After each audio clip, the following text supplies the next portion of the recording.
میں جب ایک بیزار انسان تھا، جب مذاہب کی دنیا میں جب میں آیا اور میں نے اپنے ہی مذہب کا مطالعے سے آغاز کیا، پھر ہندو مت کا، سکھ مت کا، بدھازم کا مطالعہ کیا، اور جب راحت جاں اور سکون قلب میسر نہ آئی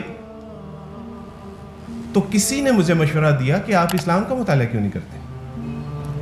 اسلام کا مطالعہ کرنے کے لیے میں ایک مسجد میں گیا، اور مسجد میں جانے کے بعد سے میں نے کہا کہ میں قرآن کو اسٹڈی کرنا چاہتا ہوں، اور انہوں نے کہا کہ آپ کے گھر میں قرآن نہیں؟ کہ میرے گھر میں کیسے ہوگا، میں کرسچن۔ تو انہوں نے ایک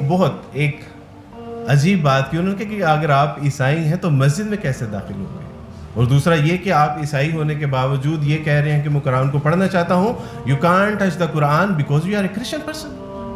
آپ تو اس کو ہاتھ بھی نہیں لگا سکتے۔ اس کے بعد اللہ سبحانہ و تعالیٰ کی توفیق سے میں نے یہ عہد کر لیا کہ اب قرآن کو تو پڑھنا ہے۔ دیکھتے ہیں کہ قرآن کو پڑھنے کے بعد کوئی طوفان آئے گا، بجلی چمکے گی، زمین شک ہوگی، آسمان سے کوئی جو ہے وہ آفت آئے گی، اب قرآن تو پڑھنا ہے، دیکھتے ہیں کہ کیا ہوتا ہے۔ اللہ سبحانہ و تعالیٰ کی توفیق سے قرآن لیا، قرآن کو پڑھا، اور قرآن کو پڑھنے کے بعد اکثر جو ہے وہ مشکلات کا سامنا کرنا پڑا، اور اسی دوران ڈاکٹر اسرار رحمۃ اللہ علیہ ایک نعمت کے طور پہ میرے سامنے آئے۔ قرآن میں نے پڑھا کہ الحمدللہ اللہ سبحانہ و تعالیٰ واحدہ و یکتا ہے، رسول اللہ صلی اللہ علیہ وسلم اس کے آخری نبی اور اس کے آخری رسول ہیں۔ یہ کتاب محض کتاب نہیں، یہ کتاب حیات ہے۔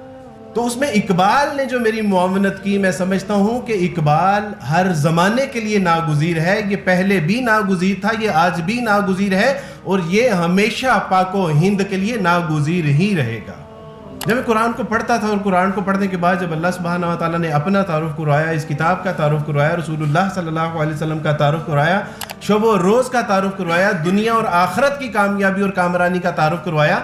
تو میں حیران تھا کہ مسلمان اس کتاب سے مجھے دور رکھ رہے ہیں، آخر وجہ کیا ہے؟ میں نے اقبال سے پوچھا کہ اقبال کیا وجہ ہے کہ اتنی اہم کتاب جو کتاب حیات ہے، آخرت کی کامیابی اور کامرانی کی طرف رہنمائی کرتی ہے، جو ابدی نجات کا پیغام ہے، تو اقبال نے کہا، اقبال کا اصل میں وہ پیغام نہیں، وہ مرثیہ ہے۔ اقبال کہتے ہیں کہ فاش گویم آنچ در دل مزمرست، این کتابیں نیست چیزیں دیگرست، یہ محض کتاب نہیں ہے جس کو تم نے کتاب سمجھ لیا ہے، کتابیں تو پڑھی جاتی ہیں، دوسری بار اس کو پڑھنے کا دل نہیں چاہتا، وہ تو بوسیدہ ہو جاتی ہیں، اس کا تصور، اس کا نظریہ، اس کی آئیڈیالوجی، وہ تمام کے تمام کچھ زمانے گزرنے کے بعد وہ بیکار ہو جاتی ہیں۔ تم نے اس کو کتاب سمجھ لیا، یہ کتاب نہیں ہے۔ اقبال کہتے ہیں مثل حق پنہاں ہم پیداست ہیں، زندہ و پائندہ و گویاست نہیں، یہ تو ذاتی باری تعالیٰ کی تجلی کی مانند ہے، اور اس کلام کا اعجاز اور اس کا ایک معجزہ یہ ہے کہ اس سے باتیں کرو تو یہ باتوں کا جواب بھی دیتی ہے۔ اے مسلمان، کبھی اپنی زندگی کے شب و روز کے مسائل کبھی پوچھ تو صحیح، اپنے معاشرت اور سماج کے مسائل کبھی پوچھ تو صحیح، تو اس وقت ذلت اور رسوائی میں کیوں مبتلا ہے؟ کبھی قرآن سے پوچھ تو صحیح، آج ہماری بہنیں بیٹیاں، آج ہمارے شہر، ہمارے بوڑھے، ہمارے بچوں کو روندا جا رہا ہے، کبھی قرآن سے پوچھ تو صحیح، یہ تجھ کو بتائے گا۔ وہ زمانے میں معزز تھے مسلمان ہو کر، اور ہم خوار ہوئے تارک قرآن ہو کر۔ اقبال ہی کا شعر اس کی تشریح کرتا ہے کہ ان لوگوں تو اللہ سبحانہ و تعالیٰ نے عزت اور رفعت عطا فرمائی، ان کو مقام و مرتبہ عطا فرمایا، لیکن تمہاری ذلت اور رسوائی کا سبب یہ ہے کہ تم نے قرآن کو ترک کر